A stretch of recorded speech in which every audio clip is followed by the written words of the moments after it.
3 বছর বাদ আজ বাড়ি ফিরলাম, যাই মাকে গিয়ে আজ সারপ্রাইজ দিই। মা, মা, দরজা খোলো। আরে দরজা তো খোলাই আছে। মা, মা, মা তুমি কোথায়? মনে হয় ঘরে আছে। মা, মা তো ঘরেও নাই। আরে মা আবার কোথায় গেছে? মা, মনে হয় এই ঘরে আছে।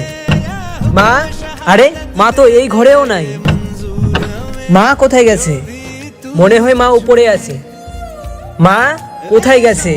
মা, তুমি কোথায় আছো? আরে সানাউল ভাই, তুমি চলে এসছো? হ্যাঁ ভাই, আমি চলে এসেছি। আচ্ছা একটা কথা বল, মা কই? মাকে তো দেখতে পাচ্ছি না। আরে ভাই, তুই জানিস না মায়ের কথা? না, কেন, কি হয়েছে মায়ের? কয়েক মাস আগে তোমার মায়ের শরীর খুব খারাপ ছিল, তার কারণে তিনি আর আমাদের মাঝে বেঁচে নেই। কি?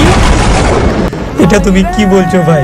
আর্মিদের জীবনটা শুধু কষ্টই ভরা। মাকে একবার শেষবারের মতো দেখতেও পেলাম না। ইন্ডিয়ান আর্মিও মায়ের জন্য একটি লাইক তো দেওয়াই যায়।